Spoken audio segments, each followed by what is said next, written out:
Eh bien salut à tous, c'est Light Spirits. Aujourd'hui une nouvelle Star News, cette fois-ci consacrée à l'histoire du Second Empire Sith.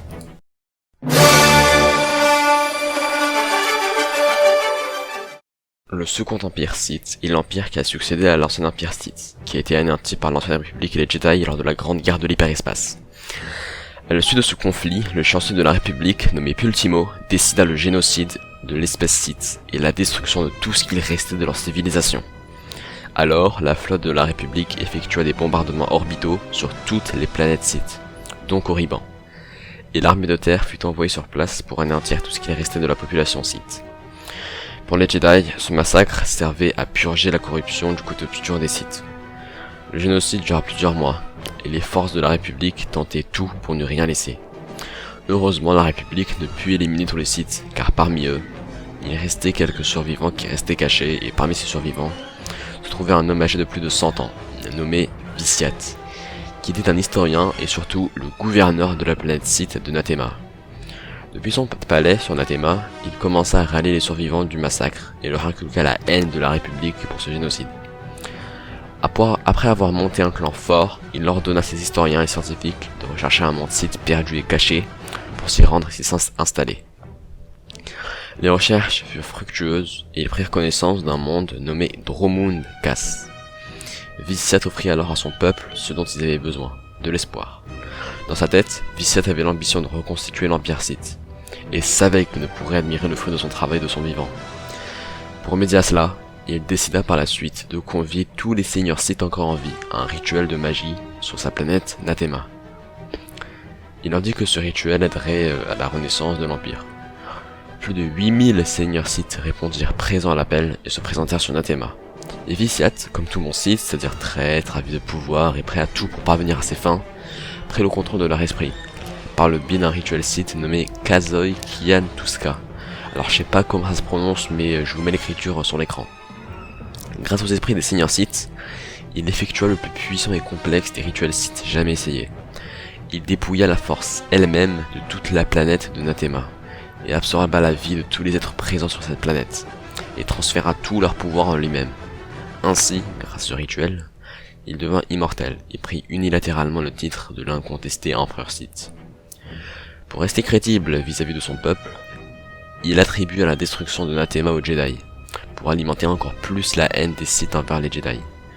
Vitiat rassemble alors des survivants du génocide, particulièrement ceux de la jeune génération, embarquèrent dans une petite flotte composée d'assez peu de vaisseaux et partit en exode pour Dromund Kaas.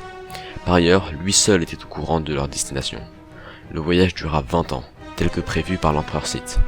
Une fois arrivé sur place, Vitiat promit depuis son trône à son peuple qu'un empire Sith reconstitué verra le jour et se vengerait de la République pour la destruction de leur peuple.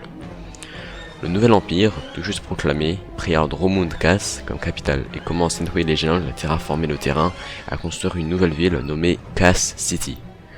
C'est alors que commença la construction du Second Empire Sith.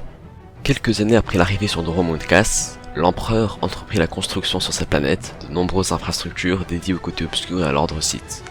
Une académie pour entraîner les citoyens de l'Empire sensibles à la force, au côté obscur. Des domaines pour les seigneurs Sith, des quartiers et hôtels personnels pour l'empereur. Alors le mec, il se met bien, il se paye des hôtels au calme. Donc, alors voilà, vous avez compris. Alors pour diriger l'Empire, l'empereur Sith choisit les 12 plus puissants seigneurs Sith produits par l'Empire, dont un nommé Dark Zavakon, le seul seigneur Sith connu de cette époque, et les nomma seigneurs noirs des Sith pour former le Conseil Noir, un organisme qui servait de gouvernement à l'Empire. Chaque membre du Conseil Noir, nommé les Conseillers Noirs, dirigeait une sphère d'influence qui était chargée d'un domaine particulier dans l'Empire, qui est l'équivalent du gouvernement français en France, par exemple avec le ministère de la Santé. Oui, je sais, c'est drôle, MDR. Alors par ailleurs, de nombreuses conspirations dans le Conseil Noir eurent lieu dans le but de renverser l'empereur lui-même. Alors il y en a eu plein, qui ont toutes failli. Donc je vais pas tout la raconter, vous voyez. Donc voilà. Alors, toutefois, il manquait l'Empire quelque chose de crucial. Une armée. C'est alors qu'un fonctionnaire impérial, un humain du nom de Odile Vaikan, survivant de la Grande Guerre de l'Hyperespace, alors petite parenthèse, oui c'est un humain, car parmi la population de l'ancien Empire Sith, se trouvaient également des humains, qui étaient pour la plupart originaires des mondes à la bordure de l'ancien empire Sith, qui ont été rattachés des siècles, voire des millénaires avant la grande guerre de l'hyperespace.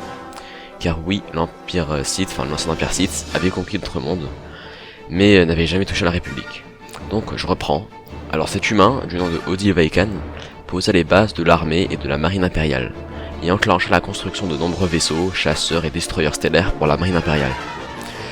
Ses exploits accomplis pour le compte de l'Empire lui veulent être nommé Grand Moff de l'armée impériale par l'empereur Sith lui-même.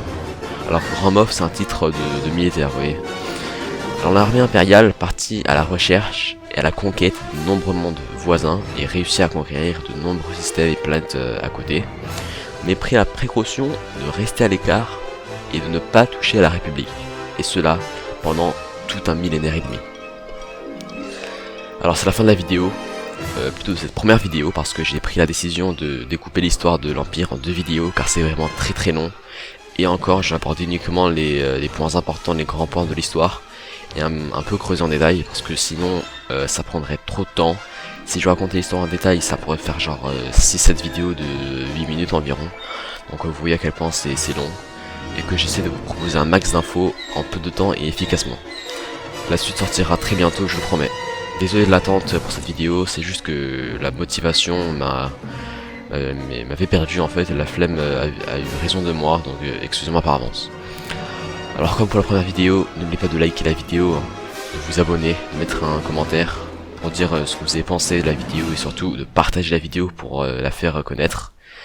N'oubliez pas de m'ajouter sur les réseaux sociaux. Bref, c'est la fin de la vidéo, j'espère qu'elle vous aura plu, c'était Light Spirit, ciao.